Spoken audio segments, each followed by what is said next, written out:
Welcome to the WWE Podcast Mailbag for this June 22nd, Wednesday, 2022.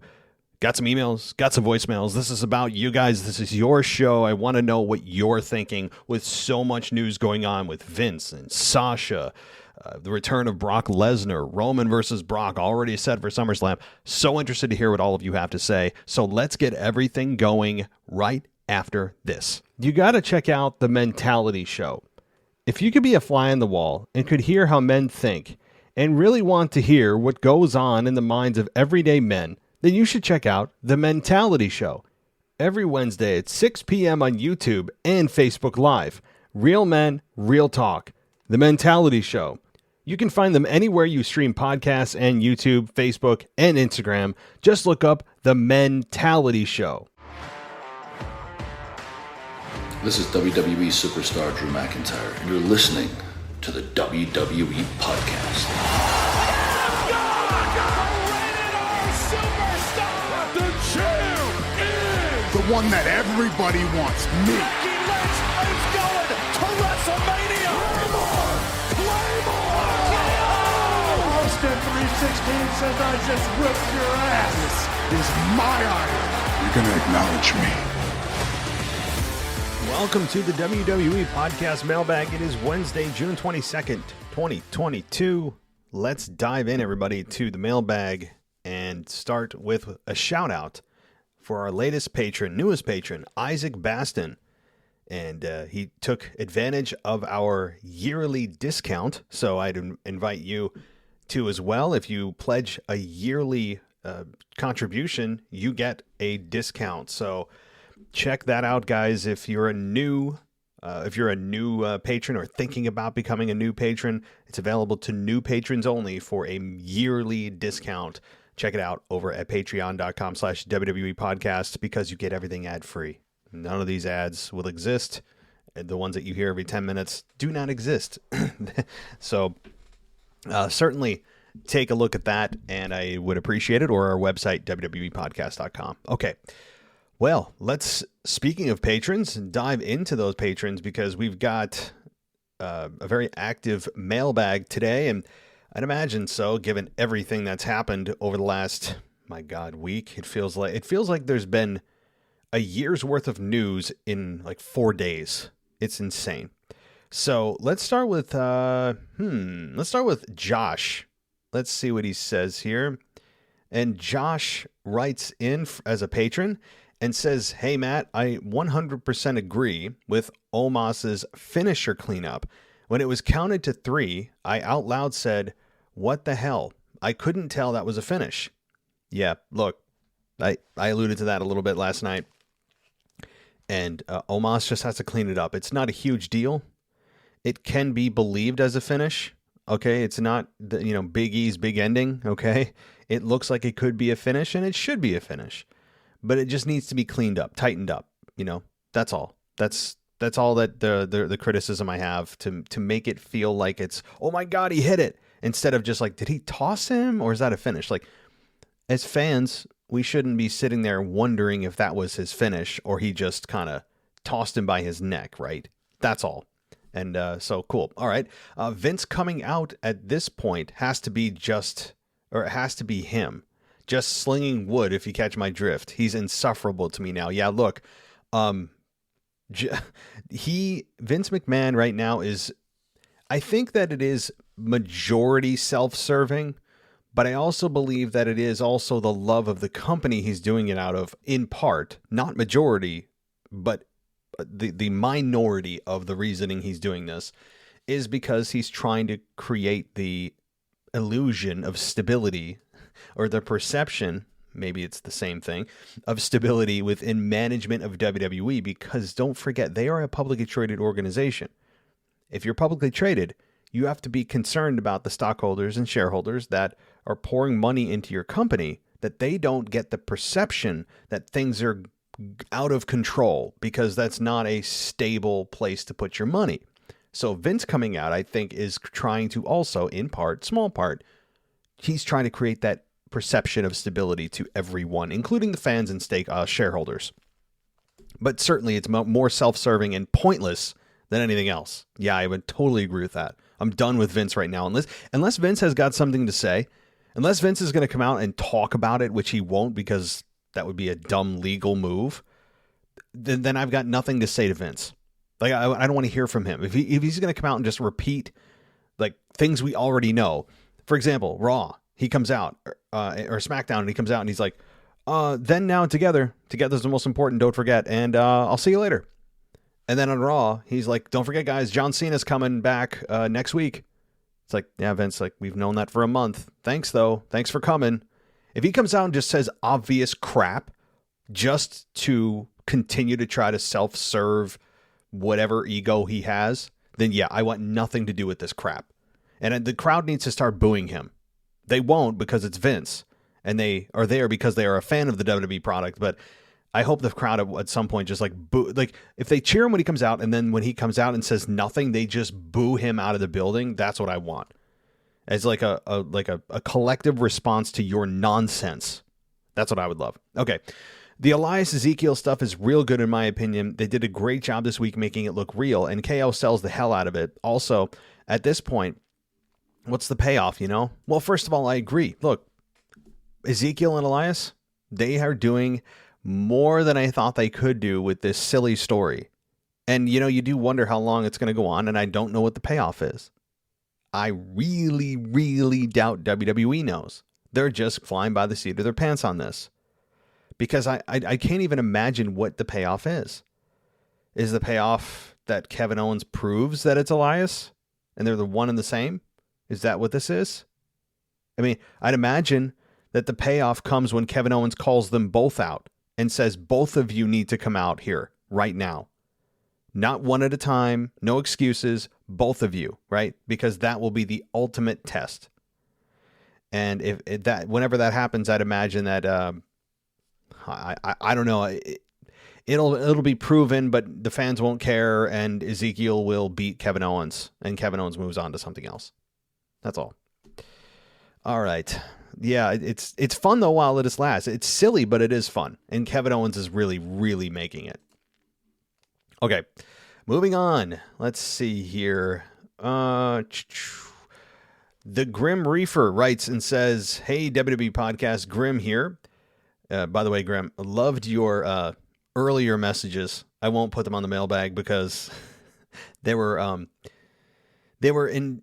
sent via Under the Influence, and I love it. I mean, I have actually. I'll say this: I've never done this show under the influence of alcohol, which is amazing. I actually thought about it the other day. I'm like, what would a drunk show be? Maybe it'll be my next After Dark show. Yeah, because I haven't done an After Dark show in a couple of weeks. I just did an after show, which I put on our feed and our normal feed and the other feed. But I do wonder, you inspired me, Grim, to perhaps do a show as the After Dark version, so it's not on the public feed. Drunk. I don't know what the hell I'd say. I have no clue. But maybe guys tune in for that. If you want to get and be a part of the After Dark show, which is X-rated and R-rated, I don't talk about wrestling. It's much more scandalous than that. And personal stories and things. Subscribe to us on patreon.com/WWE podcast. It's only available there. But anyway, I think you inspired me, Grim. Anyway, okay. I'm never going to mention his name again. By him, I mean the fat jobber whose name sounds like Roland Pains. Okay. Kevin Owens and Ezekiel and Elias is fantastic. I hope it hasn't peaked. Yeah, we just covered this. I hope it hasn't either.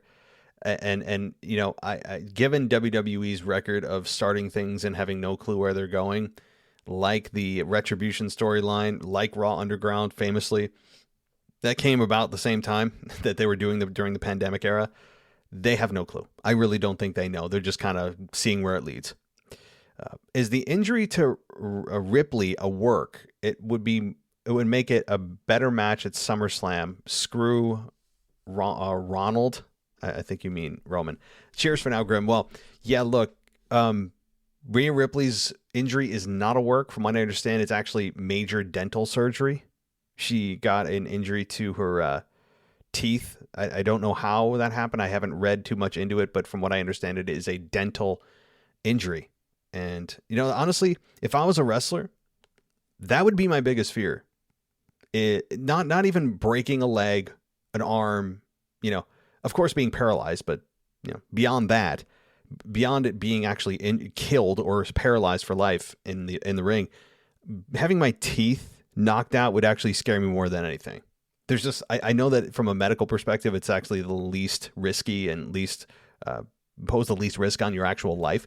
But I don't know, like it just, it would, I can't even think about it. Right. I mean, we all have those dreams where you feel like your teeth fall out. It drives me crazy. But no, it's not a work. It's real, but it's dental. Okay. Moving on. This is from Anthony.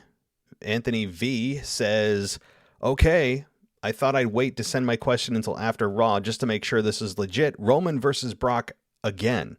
Come on now. I thought for a second maybe Brock would win this time. When I found out it would be a last man standing match, all that went out the window. I mean, don't get me wrong. The Brock return was pretty cool. Definitely caught me off guard. Just wish he would have returned to face somebody else. Randy, Drew, Gunther could have been next for Roman. I'm under the impression that still it will be Rock versus Roman at WrestleMania next year. This Brock return could have been the way to take these belts off of Roman, but nope. This will be very interesting to see how they're going to take the belts off before WrestleMania, unless he still has them. Well, I think he just, at the very last second there, Anthony, hit the nail on the head.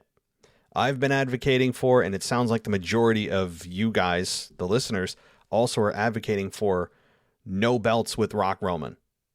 I think we all want to see that match. I think that match needs to happen, and it's WrestleMania worthy, and The Rock's hinted at it, and Young Rock, the TV show, even hinted at it. Even Roman Reigns hinted at it at a house show. But I think we all can collectively say no championship involved. No championship needed. I can't echo that enough. But my problem with this that I originally was going to say, Anthony, is I think they will. Because just when you think Vince will be smart enough not to do it, the temptation to put the championship in that match to him would make the match bigger, but he doesn't see that it actually makes the match less attractive to the fans. If you are a fan that has a couple of brain cells to rub together and you've been watching wrestling even for like a year, you know that having the championship in that match is not a good idea. It takes away from the match for many reasons. Mainly because number one, the match doesn't need it, and it would actually be a distraction from what the main story would be, which is family supremacy. Who's the real head of the table? Rock can come out and saying, "I've been listening to you, and you've been claiming for 2 years that you're the head of the table." I mean, there's a whole great story you could tell. They're related, all that. He could talk about how he came out at the Rumble in 2015 and heard the crowd boo him, and he should have known right then and there. Yeah, there's stuff they could pull from so much, and they should focus on that. No championship. That's number one. Number two, the predictability of the championship match would be so obvious that Roman would retain, because if The Rock were to win, that would be tragic. I think the crowd would boo it. Honestly, you're putting The Rock at risk of being booed in that match, because nobody wants to see The Rock become champion just to drop it in a month or to play absentee champion. We've had enough of that. So yeah, there's just no reason at all, and it would detract from the match if the championship was involved. But again, Vince just looks at it and probably says, "Oh, well, we had the championship to the match. It's Rock Roman. Why wouldn't the championship be bigger?"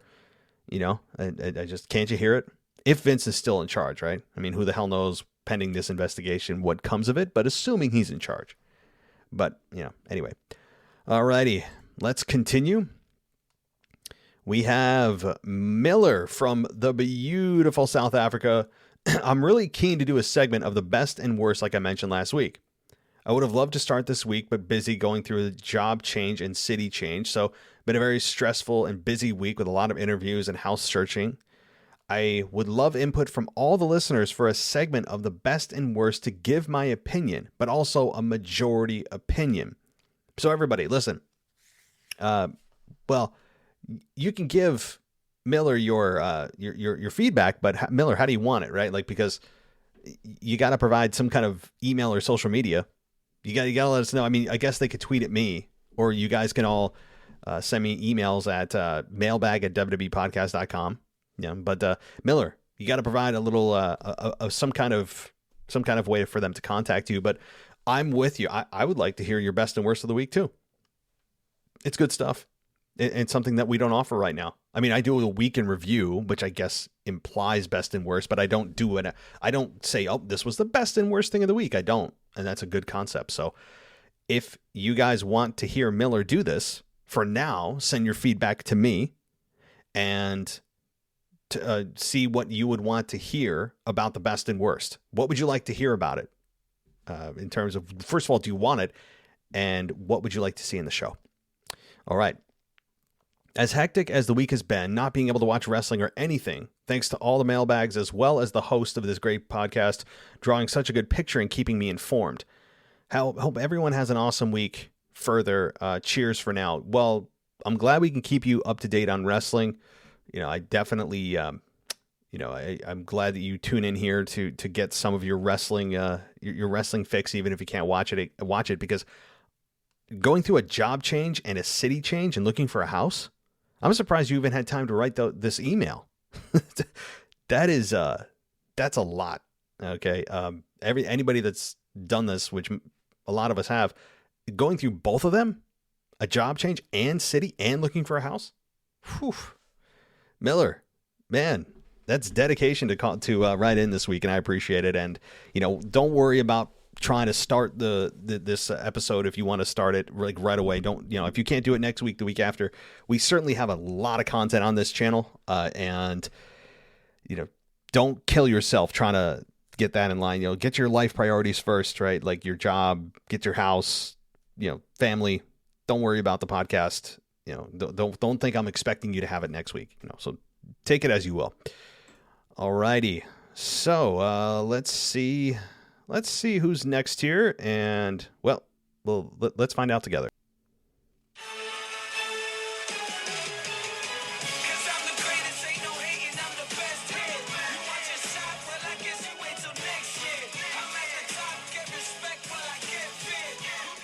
Oh, that is Mr. Dennis McGinley, and nobody else but Mr. Dennis McGinley. I gotta say, since I don't watch NXT, I like that song. I like the entrance music. So for a lot of you, you're like, that's the first time you're hearing it? What? Yeah, it is. I mean, you guys know what I think about NXT. No problem with it. Just don't have time. But I like the music. I got to say, that's a catchy little tune. I may add that to my Spotify list or something. Anyway, Mr. Dennis McGinley says, hey, all of you dumb nuts, this is the heel, Mr. Dennis McGinley. So thanks for a very special Patreon. So for all of you other dumb nuts, I'm staying in WWE heel character, and you can rant and hate me and think all you want on the mailbag and Discord chat. So all of you that put your one fingers in the air, I'm going to come around and break your finger off and throw you off the dumb WWE and creative. So before I get to my rant, I need my two other team members of my faction, and I'm telling them to turn heel and diss everyone that is not in this group. Even when Mr. and Mrs. Casual Wrestling Fan take over the show, that show them that you hate the Bloodline and Roman, and you should boo them. You guys are you guys are dumb nuts, and he is an old story heel, and the group is, and that tag team is getting old. It is in the years for the storyline. So I get what you're saying, Dennis. I did my best to read your message here, but yeah. So boy, you are dedicated to being a heel, Dennis, aren't you? You are just you it's in your soul at this point. I mean, there's no doubt about it. Okay, so how can you like Money in the Bank premium live event without the two highest titles on the line? Before they WWE Creative put the tag team and two highest belts on, what now? It's a part-time. I remember when every premium live event had a good storyline to the event for each belt. I'm getting sick of this Roman 600 plus and tag team Usos 200 plus days getting old, and it's too long. Matt, I love watching wrestling and a storyline that goes for a while, but years for both belts just to have it just for a record. I don't care. I have things I could do on Monday night. It's called bingo. Sorry to diss all you. I'm the heel and you can hate. WWE needs a change. What are your true thoughts in a loving fan of WWE? It really helps, Matt, as your mailbag is a rant show. I call it now. It's a rant show. Yeah. For some of them could be. Yeah, definitely. I mean, that's kind of like the subtitle of this show. Take care and rant with you or Mr. and Mrs. next week. For all of you dumb nuts, listen to this twice and let it sink in. I'm out. Well, look, Dennis, beyond all the insults to just like everyone is, I mean, you're onto something here. Like, I've echoed that and many have too, of just the frustration of it. And when you look back and when we dissect this Roman run, whenever it ends, we're going to look at it and go, it'll be judged on when they ended it and why. That is going to be when we judge it. We look at it and go, okay, the whole thing was ended by this person on this date, and he lost the belt to this person. And we're going to look at it and say, well, was it worth it? And why did they do that? And why did it go that long? And I think that we're going to look back likely and say, well, I think they just wanted to, as you said, Dennis, get a record for having a record, break a record just for breaking a record, if that makes sense. Just for the sake of breaking a record. That's what I wanted to say. Rather than actually doing it when it makes sense and just feeling the pulse of the WWE fans. Notice I didn't say universe because they're fans. They don't live in space. Okay. They're not floating out in, the Milky Way. They're on Earth. Therefore they are fans.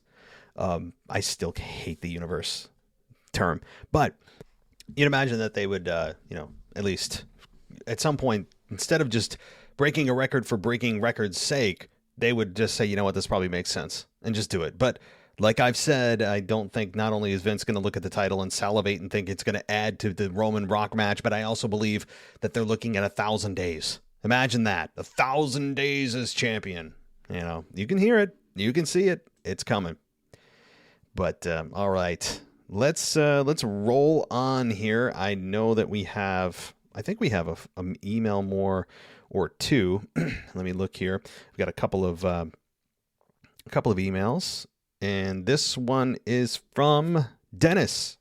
Dennis O'Brien writes in and says, I'm almost done with WWE for a while. Brock versus Roman for the 8th time at SummerSlam. And that is accurate fact. I don't mean 8 times at SummerSlam. I mean 8 times in main events at a pay-per-view since 2015. I have no problem with both guys, but really, it's getting as ridiculous as the Fast and Furious saga. I can see it now. Reigns versus Lesnar at WrestleMania next year in space. If you saw the last Fast and Furious movie, you will get this. I didn't. So, damn it. I can't laugh at this. I don't even want to fake it. I'll have to watch it. How is Elias coming back? I'm getting pissed off with WWE. The other company is pure wrestling and fantastic stories. It's coming to a point, I will not watch WWE anymore. It is pathetic and a waste of time to watch. I hate ranting, but what else can you do? What else can I do with the WWE product these days? Well, Dennis, I mean, both Dennises, Dennis McGinley and Dennis O'Brien, boy, both of you guys are living up to the rant show, because that's apparently what I should just rename this. It's not the mailbag, it's the rant show. And look, I'm not you. This is the platform for you guys. You guys hear me how many times a week rant about crap. This is time for you guys to rant too, so don't worry about it. Well, I mean, WWE's product right now is, I wouldn't say it's in shambles. I would say a lot of people would be relieved if Roman just drops the belts. And at this point, I think that they should stop worrying about trying to bring somebody up from NXT that's a young up-and-coming star that would be a perfect fit for the win to beat Roman and then springboard their career off of that victory. I think that's really a kind of a fairy tale at this point. That'd be a perfect scenario, but I don't think that's going to happen. I think the benefit of just dropping the belts to Seth Rollins or Drew McIntyre would be more than the negative, or rather more than the benefit, whatever they think is left of, the benefit of keeping Roman champion through 1,000 days or whatever. So I think they're at that point where they're just like, let's just effing end it, have Seth win, cash in, and like he alluded to that this week. I mean, fingers crossed. So, all right. Well, thank you, Dennis, and I hope you keep watching because otherwise we'll miss you. We'll miss you. All right. Let's see. I don't have anybody else from Patreon. That's last week's email. I don't think there's anybody else. I know I have. Hold on. I do have actually. I have a voicemail. It's from Owen, but we'll get to that. I think that's it actually for emails, guys. So if you want to get your email in right at the beginning of the show, Patreon also is available to you because it's one of the benefits you get right at the beginning of the show, like you heard. So, all right, well, let's take a break then and give a little bit of love to the sponsor of today's episode, and then we'll be right back with all the voicemails. So stay right here. You got to check out The Mentality Show. If you could be a fly on the wall and could hear how men think and really want to hear what goes on in the minds of everyday men, then you should check out The Mentality Show. Every Wednesday at 6 p.m. on YouTube and Facebook Live. Real men, real talk. The Mentality Show. You can find them anywhere you stream podcasts and YouTube, Facebook, and Instagram. Just look up The Mentality Show. Welcome back to the WWE Podcast. Let's get back to more great wrestling audio.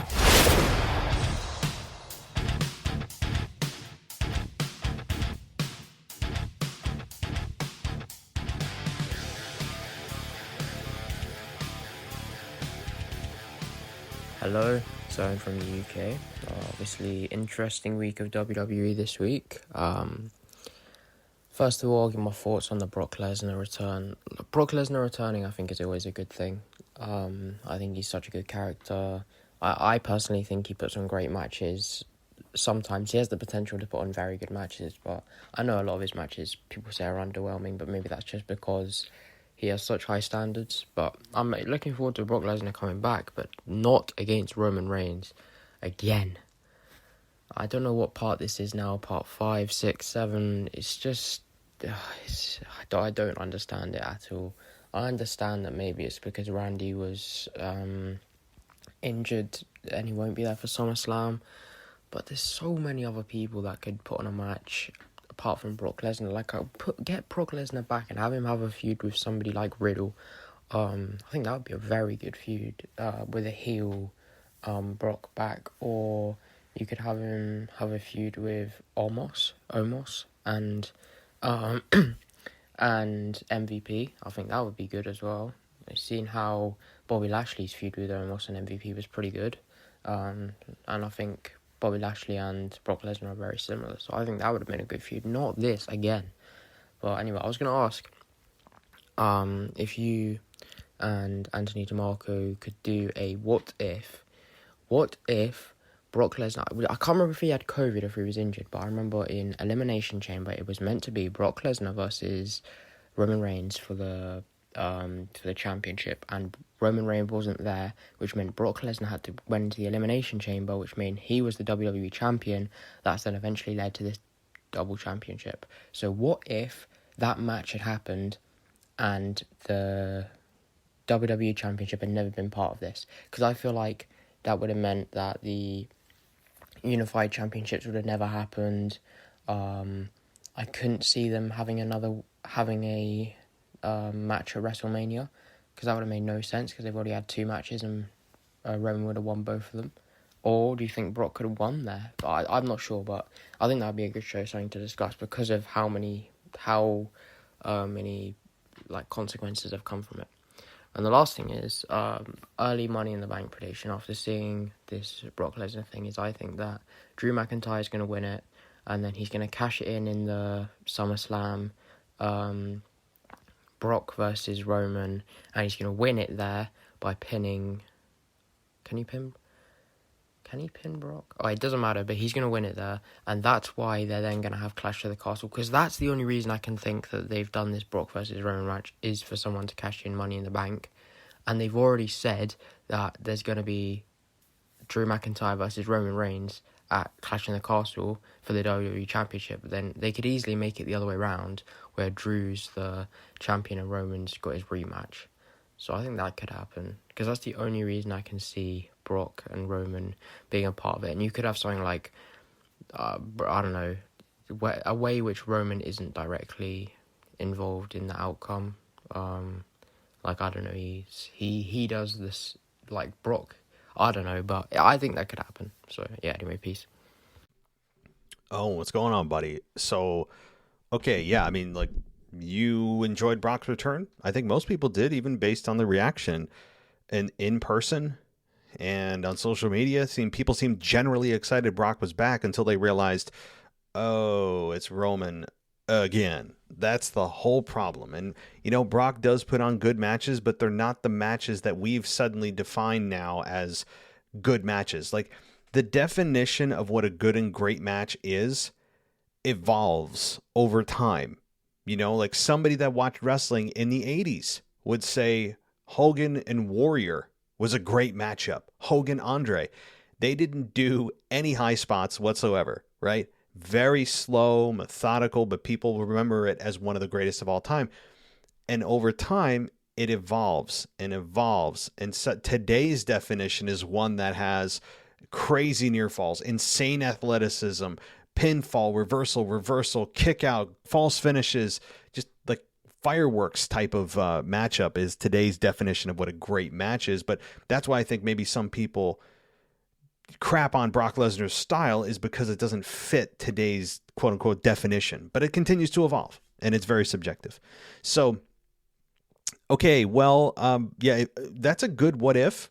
We haven't done what if in a while. We've kind of changed it to the current state of WWE, but if we were to return to what if Roman and Brock happened at Elimination Chamber because of, like you said, I think it was COVID that Roman got.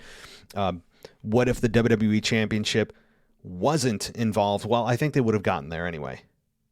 I think that Vince, because don't forget, they were calling this the biggest WrestleMania match of all time before Brock won that belt. So, like, they already knew that they were going to call it this, and what's the best way to call it, or the way to at least follow through on that, is to add as many championships to this as possible, at least in Vince's mind, not mine or yours. So I think it would have happened anyway on a Monday Night Raw, whatever, SmackDown. They would have found some way to get that belt on Brock. They just would have, just because I don't think they had anyone lined up for Big E. Even though Seth Rollins, we all were hoping would be champion at WrestleMania, I still don't think that Vince wouldn't have found a way, based on the fact he called it the biggest WrestleMania match of all time, which is a bunch of garbage, and everyone knows it. It was just nonsense marketing. Vince would have found a way. So, as far as your last point here with Drew winning the Money in the Bank and cashing in that night, the only problem what they have is a couple things. Number one, that doesn't seem to be Drew's style. And if you're a babyface, typically you don't want to cash in on a heel when they're the most vulnerable, because that could be looked at as advantageous. You didn't really beat them. Now, babyfaces have done it, but in general, they do it more straight up. If you're a heel, of course, that fits the bill perfectly, which is why I think if Seth wins, he could do it and do it the way you're saying. But you're right. Clash at the Castle right now is slated to have Drew versus Roman Reigns for the undisputed WWE Universal Championship. But sure, Drew could be going in as champion. However, I think that they'd be going for the big reaction on an international stage. They haven't been there, 25 years. I think they'd want the reaction of him not retaining, but winning it for the first time. That, to me, I think is the reaction they'd go with, and they're trying to make that as big of an event as possible. So you're right. They could go that road to have him walk in as champion, defend it, and be successful. But I think the bigger reaction would be, can Drew do it on international waters in front of a crowd that's going to be rowdy as hell, pro Drew, and have him win it there? So those are the only arguments against it. I at this point, anything's possible. And yet I have yet to see an opponent that Roman has faced in a championship match that we all are going, oh, it's finally time. Roman's going to lose. None of us have felt that way in 2 years. That's also the problem. All right. Good stuff. So let's move on here, guys, and get to that very next voicemail. Hey, it's Kyle from Baltimore. So I've been hearing a lot of people not liking the idea of Becky with the Money in the Bank briefcase because she's been champion already before. People think that she's turned into Charlotte Flair, which might be kind of true, but maybe the difference is, in my opinion, is that I'm more of a bigger Becky fan than I am Charlotte, so maybe I'm based off of fandom. But what is the harm with Becky with the briefcase? Because I think Becky and Seth are going to win the briefcase at Money in the Bank. I just have that feeling. And why is that such a bad thing? Now, they could give it to Liv Morgan, which could be fine. I would love to see Liv with the briefcase, but I just have a feeling that Becky's going to win. And so, I guess my main point is that why is that such a bad thing? Is it because people don't want to see Becky as champion and they think she's turning into Charlotte Flair, which I don't know. That seems kind of disrespectful in my opinion, but I mean, it could, maybe, who knows, but Becky is doing the best work in my opinion on the mic, and the way she's acting as a heel, she's just doing fantastic work, so why not? She's the most interesting, she's more interesting than Bianca right now, so have her be champion again. Or I think you'll give it to Rhea, but either way, Bianca's going to not be champion anymore for a while because it's not working. But that's my thoughts about Becky, but thanks for our call. Bye. Hey, Kyle. Yeah, so I'm glad you brought that up because I haven't really talked about that side of the women's division much. And Becky as the Money in the Bank briefcase holder would be fun.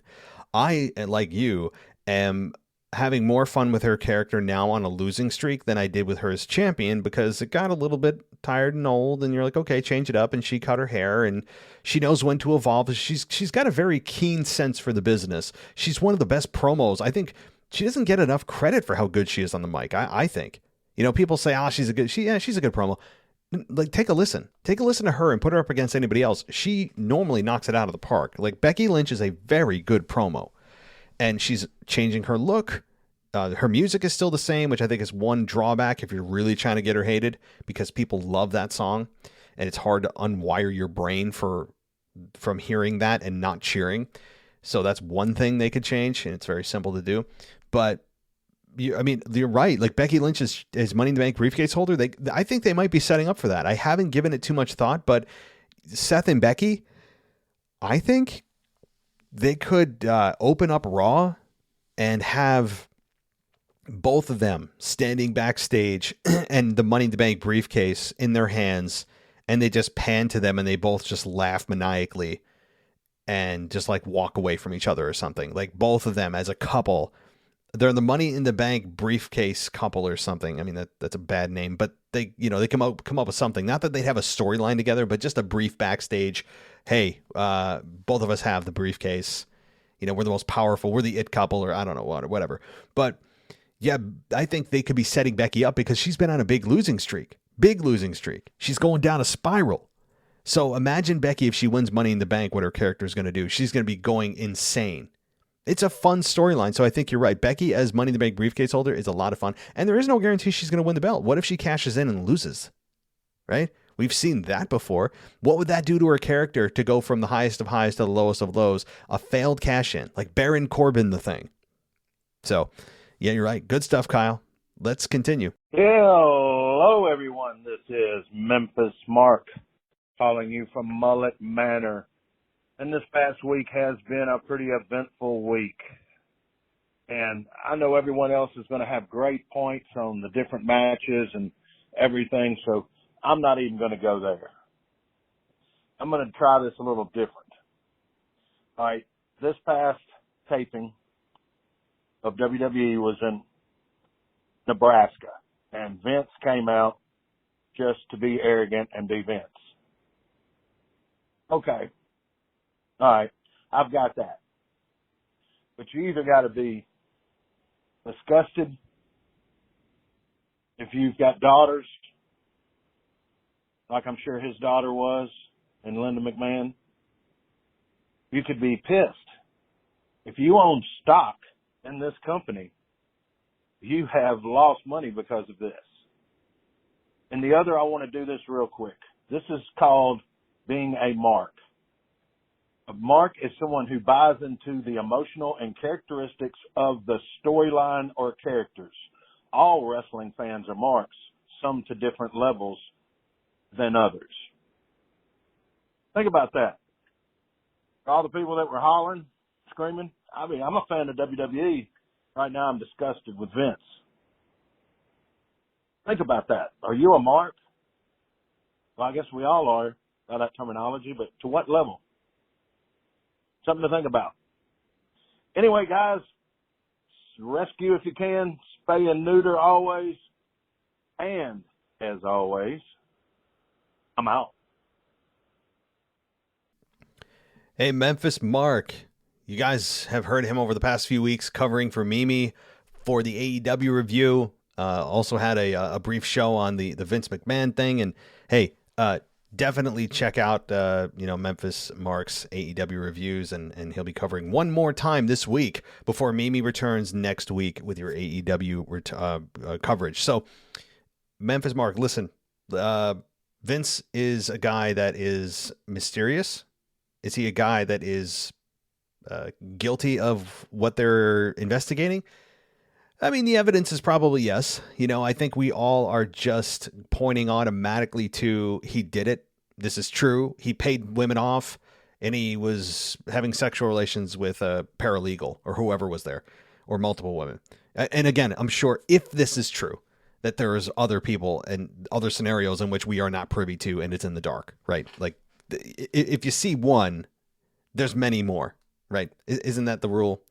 So there's many more. Like, for every one you see, there's like 10 you don't, or more. Anyway, again, we're presuming guilty before anything. I mean, I guess that's the road we'll just take. There's a small chance that Vince McMahon is found not guilty of this and the committee finds nothing. But in general, yeah, I mean, evidence probably isn't great. They wouldn't have opened they wouldn't have opened the investigation if they didn't have substantial evidence to begin the investigation.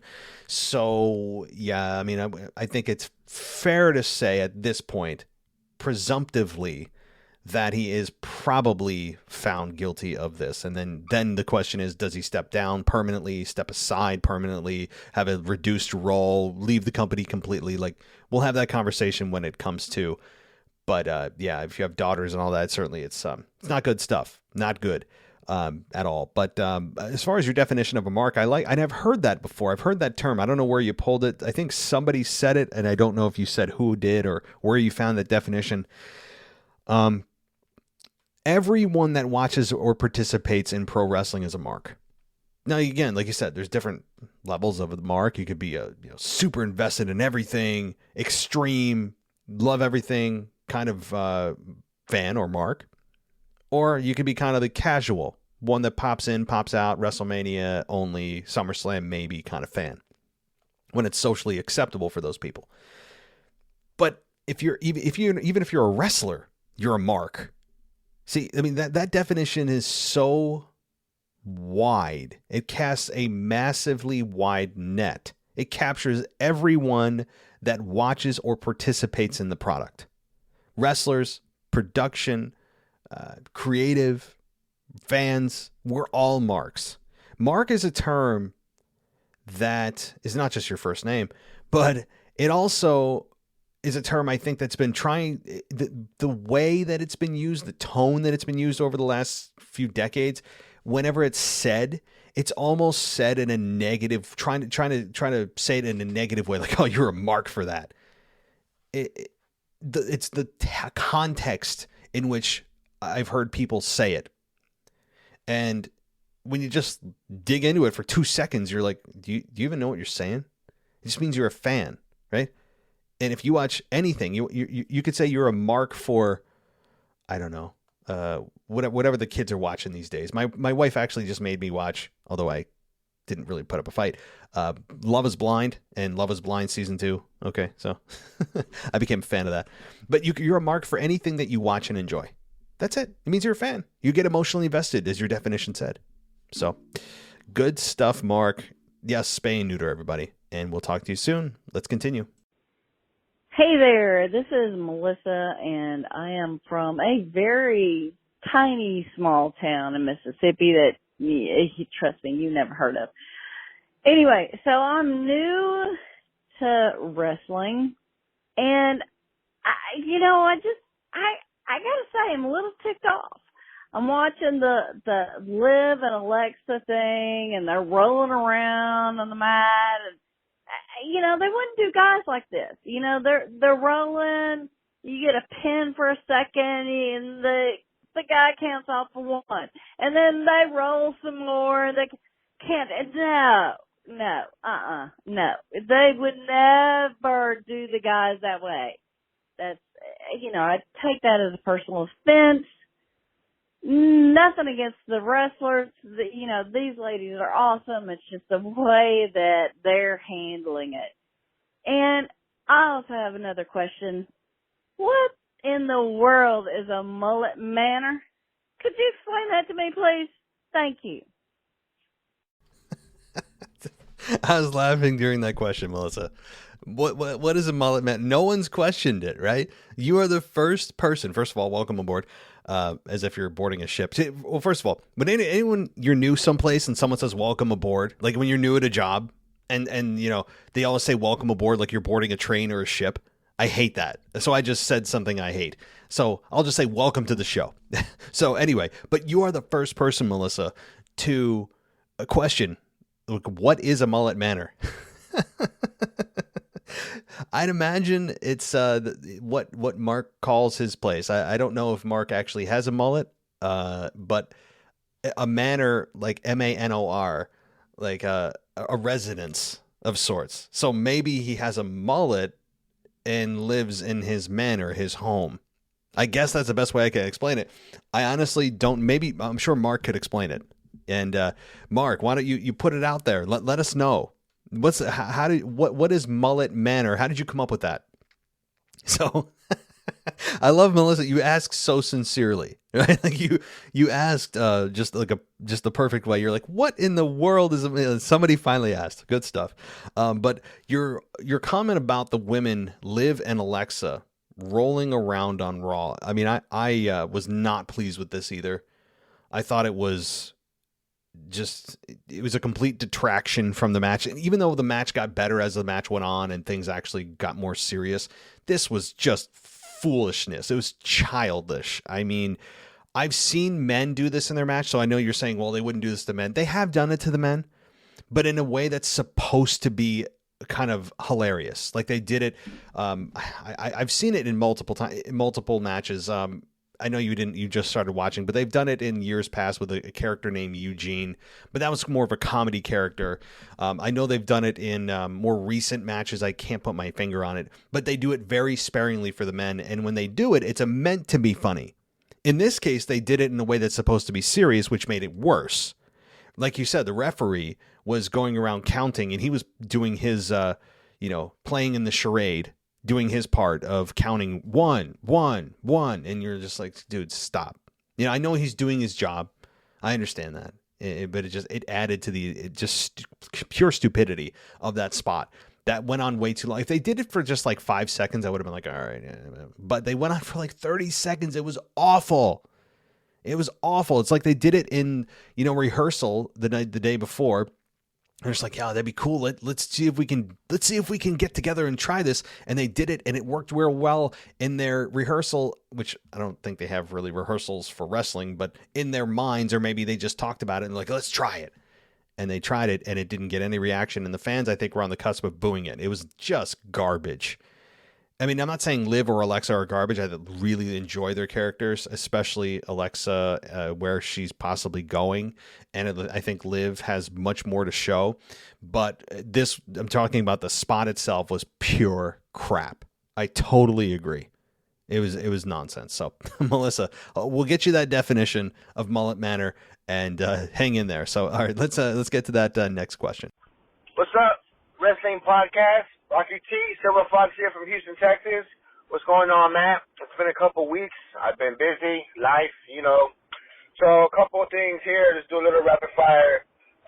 First of all, from a few weeks back, you were talking about the super kick maybe becoming a finisher again. Well, the last that I recall a superstar using it as a finish to actually get the 1, 2, 3 would be Dolph Ziggler winning the NXT title. So if not him, he's not super active right now. Who else could you see maybe adopting the super kick as a finisher? First question. You also mentioned maybe the powerbomb coming back as a finish instead of a transition move. My favorite powerbombs, growing up was Diesel's jackknife and the Vader bomb. So I wanted to know what were some of your favorite powerbombs growing up and watching. And I also agree with you. We are in America. It is Gunther, not Gunther. So I'm on that same boat with you.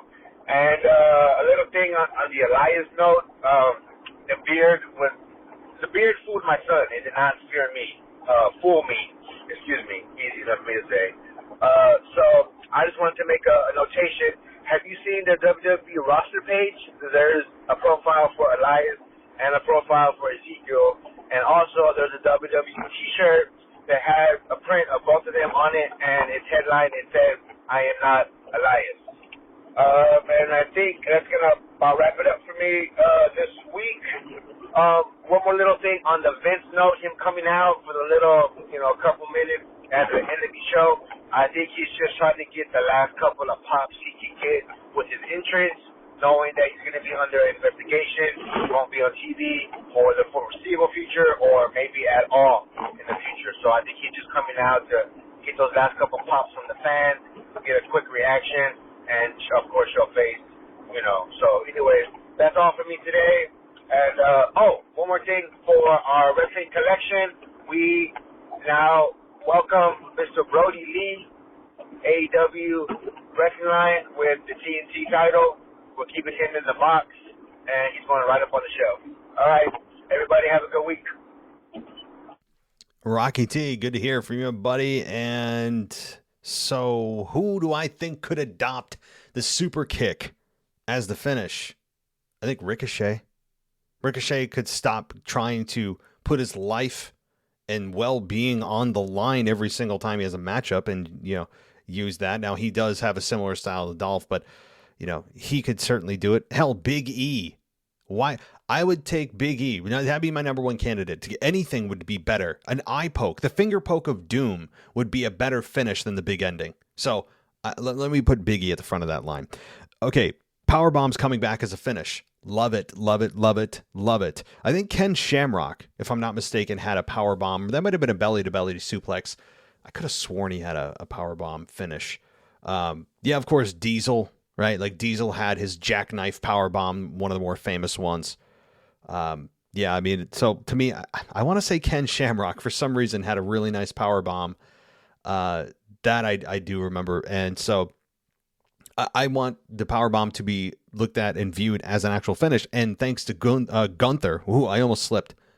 Thanks to Gunther, it is being reestablished as a finish. And I am really high on Gunther right now, i.e. Walter. If you guys haven't checked his previous workout as under Walter, check it out. I mean, he's got star written all over him. And even though he doesn't have a great promo, which is why he has a mouthpiece, doesn't matter. Right now, the guy he more than looks the part, and he wrestles just fine.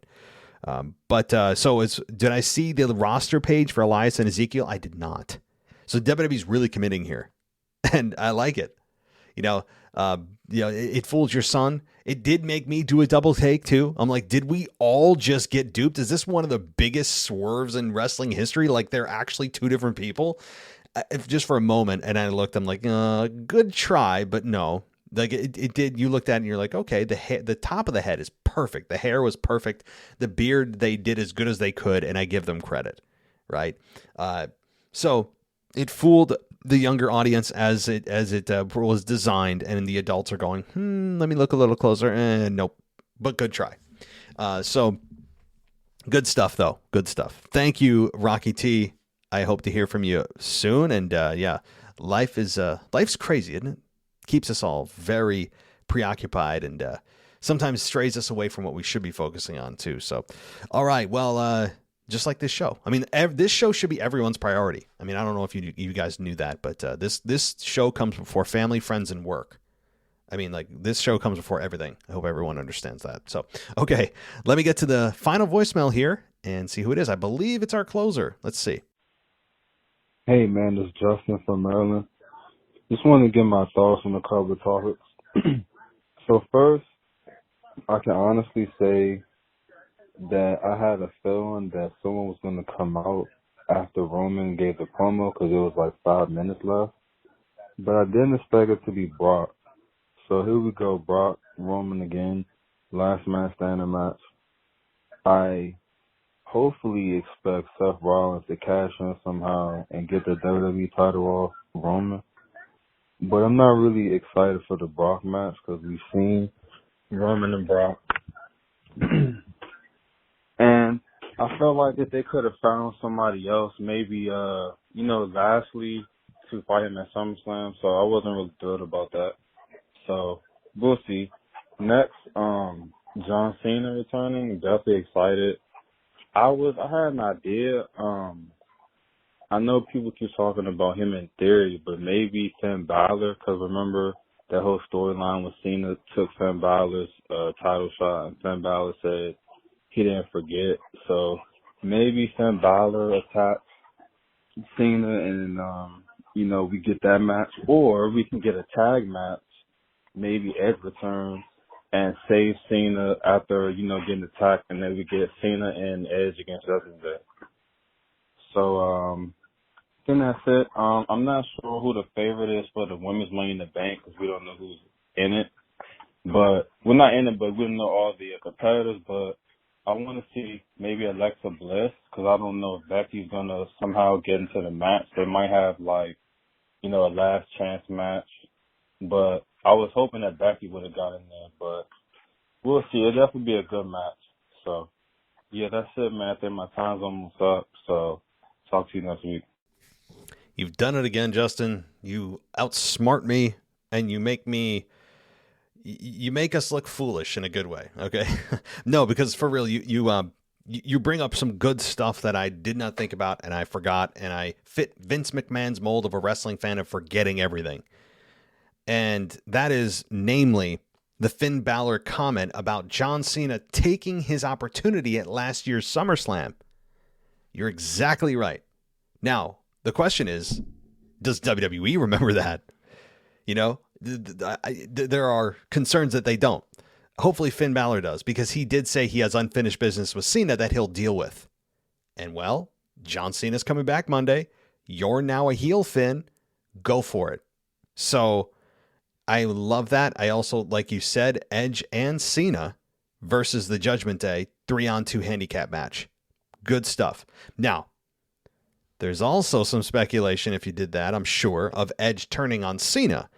Given the history of Edge and John Cena, I mean, that there's a long history dating all the way back to New Year's Revolution 2006 when Edge first cashed in. I was there live, front row, right behind the announcers, first row. It was amazing. Him cashing in on John Cena that night and beating John Cena after 2 spears to capture the WWE Championship. Then it was the god-awful spinner belt. And, I mean, I remember my hometown popped the hell out of that. We loved that because we hated John Cena. And so there's history going back all the way to 2006. And then, of course, they had many, many awesome matches between then and, 2010. And they just had a great rivalry. And I wouldn't mind seeing them continue one to WrestleMania. I wouldn't mind seeing Edge versus John Cena at WrestleMania. Would you? There's a hell of a story there. And both of them, imagine Edge and John Cena's promos. It would be otherworldly, given their history and given the talent that both men have on the mic. So that's what I'm advocating. Now you got me excited, Justin. Because even if John Cena gets beat down by the Judgment Day, he's interrupted, right? He's interrupted by the Judgment Day. Damian Priest and Finn Balor and maybe a 4th member beat him down. And you're like, oh my God. And then Edge comes out, makes the save, and it's established that it's 3-on-2 at Money in the Bank or at SummerSlam. Maybe at SummerSlam. That sounds like a SummerSlam match to me. Perhaps that's what happens. And then at some point you get Edge turning on John Cena. If Cena was to come, if this isn't a one-off and Cena makes another appearance in like a couple of months, maybe towards the end of the year or something, and Cena comes back and Edge attacks him, and bam, we're off to the races with a John Cena versus Edge one-on-one match for WrestleMania. Boy, I'm like booking myself into fantasy land here, but Justin, damn you. Good stuff. I would have never remembered that about Finn Balor. And I remember saying when it happened, I got to remember. Well, you did. Okay, so Seth hopefully cashes in, though. Yeah, I hope he does. But the thing is, if he cashes in, I think we're supposed to believe that it's for the Unified Championship, meaning one singular championship. I don't think it's split. No one's made that clear, but to me, the word unify means to bring together. So that's what I would imagine, but I hope Seth does that. God, I hope he does it. Yeah, I'm not excited for the Brock match either, simply because it's against Roman. Totally agree. And the the women's division, as far as who could win the Money in the Bank match for the women, I still think Alexa Bliss is the top contender, a great candidate for it. She belongs there, but also Becky Lynch, as I made a case for earlier, because they're setting her up to hit rock bottom, no pun intended, to just elevate her back up, win the Money in the Bank, and maybe have a failed cash in, sending her into an absolute spiral of a lifetime, But Alexa Bliss is all a very close second for me. So, Justin, awesome points as always. Really love when you close the show. And thank you to everybody as we roll things out here in just over an hour. I like this time. To me, like an hour is manageable. We've had some 2.5 hour. We've had have almost 3 hour shows once. But let's see. Is next week a pay-per-view week or a premium live event week? Wait a minute. Am I losing my mind? Yeah, it is. So next week, Mr. and Mrs. Casual Wrestling Fan will be back for your mailbag show, doing the emails. I'll be doing the voicemails, so that'll be a lot of fun. So don't forget about that. And anybody who's new and wants to write in or call in, that information is in the description of this show. I always put it in the description so I don't have to remember to speak it. So we have the phone number and we have the email. Try to keep your voicemail to 3 minutes or less if you are setting an audio file via email. But alrighty, thank you to everybody. As always, much appreciated. This show is for you guys, created by you guys, for you guys, all that kind of pandering stuff. And consider going ad-free, though, on patreon.com/WWE Podcast. Apple Podcast offers an ad-free subscription for 99 cents or $10 a year. We also have a yearly option with a discount on Patreon for new patrons. And WWEpodcast.com. Go VIP and get yourself signed up. And like I said, I'm really going to try to do a drunk podcast. And that sounds super unprofessional, but it's not going to be on the public feed. It would only be available to patrons. And I have no idea what I would talk about. But it'd be hilarious because, not to toot my own horn, but I think I'm a fun drunk. Okay. And famous last words, right? Okay. Anyway, so I will poison myself for your enjoyment. I mean, like alcohol literally is poisoning yourself, but we'll see when I can do that. But anyway, thank you to everybody for listening. Thank you to the new listeners and everybody who continue to support the show. Give us a 5-star rating if you can. Take care, and I will talk to you next time. Thanks for listening to the WWE Podcast. Don't forget to subscribe on your favorite podcast app so you don't miss a show, or head to WWEpodcast.com. And for all of these shows ad-free, head over to patreon.com/WWE Podcast. Until then, we'll see you next time.